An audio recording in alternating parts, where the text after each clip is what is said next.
G'day, my name is Bruce Robertson and this is Pirate Philosophy, the channel in which I describe the pattern paradigm, a new, rigorous and exciting approach to philosophy. Welcome. In previous videos I have discussed in some detail the fundamentals of the pattern paradigm and how it is an accurate fit to the facts of the world. So now I want to show how the pattern paradigm can suggest new insights into some of the classical questions of philosophy. Today's theme is happiness. So let's get started. Today's questions are: Question 1. What is the function of happiness? Happiness is fundamental to life. The function of happiness is to provide a direction for the decisions that we make and to provide motivation for actions. Decision-making is fundamental to life. The brain is the decision-making organ of the body. Making decisions is what the brain does, in much the same way that pumping blood is what the heart does. And decision-making requires a direction. And for the brain, that direction is happiness. In this way, happiness is more of a direction than an actual destination. And people make decisions with the aim of maximizing their happiness. And then the experience of pleasure is the reward one gets from making a good decision and achieving success in one's endeavors. And when I talk about happiness, I am generally referring to long-term happiness rather than just short-term pleasure.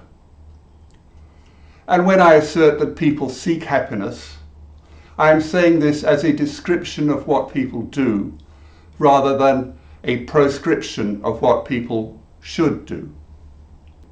People can no less pursue happiness than a dropped pebble can do anything except fall towards the ground. And this can be useful for understanding other people and their motivations, especially if they purport to be entirely unselfish in their actions and claim that they only want to do things for other people. Ultimately and invariably, people always do things which they consider will benefit themselves in some way and bring them happiness. I described this in more detail in an earlier video, PP13, the logic of decision making. Question 2. What does it mean to be happy? And supplementary question, what brings true happiness? Happiness means having one's basic needs met of warmth, food and shelter. And perhaps also a feeling of security, so one does not have to worry unduly about the future. Happiness comes with having enjoyable things to do, or perhaps simply enjoying what one does. Question 3. Is it really necessary to pursue happiness? As already mentioned, the pursuit of happiness is intrinsic to decision making.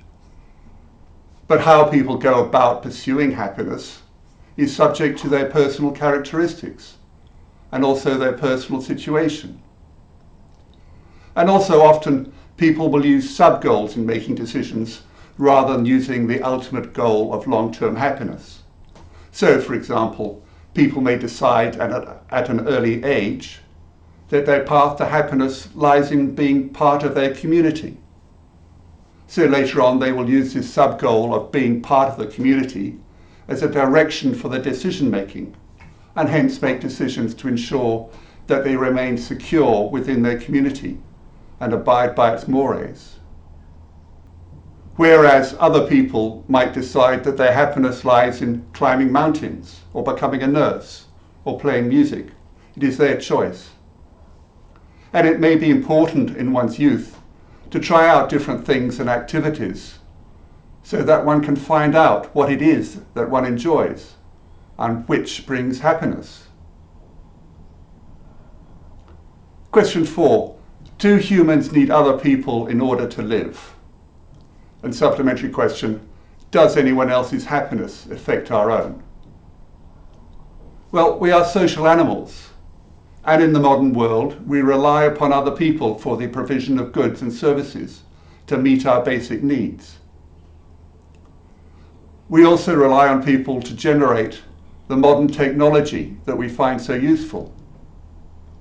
There are only a few groups of hunter-gatherers left in remote parts of the world who are not reliant on modern technology.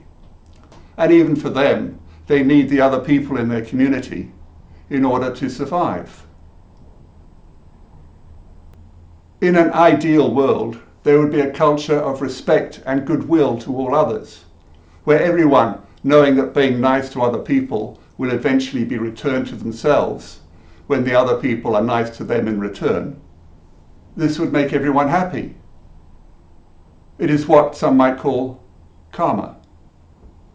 And this would certainly be preferable to living within a culture where people do not respect others, nor treat them with kindness.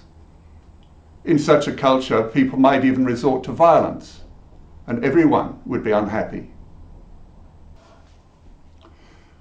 Perhaps the most important group of people that one should try to ensure are happy are one's children. For ensuring that one's children have a happy childhood gives them a firm foundation for facing the tribulations and troubles of adulthood. In this way, they would be more capable of reciprocating happiness to their parents in later life. Question 5. Is there anything wrong with being selfish? For this question, I will take the meaning of selfishness as being not considering how the consequences of one's actions might impede upon other people. In other words, one only considers the immediate benefits that one might receive from a particular action and disregard its possible adverse consequences upon other people. However, if one does not take into consideration all the consequences of one's actions, then those consequences may be unpredictable and possibly dire. And this might come back to oneself as unhappiness. But that said, it is more important to ensure one's own personal happiness than that of other people. This is because one cannot make other people happy if one is not happy oneself. Also, one cannot always predict what might make other people happy. So one's first interest is always to make decisions that one hopes will make oneself happy in the long term. And then secondly, to make decisions that will make other people happy, as this will facilitate us all living in a harmonious culture where everybody is happy. So there is nothing wrong with being selfish. It is just that it is not always a good strategy. Well, that is all I have for you today. I hope you have enjoyed this video. If you have any comments or if there is a question you would like me to answer, then please leave them in the section below. Also, please subscribe to my channel, give it a thumbs up and ring the bell. Thank you.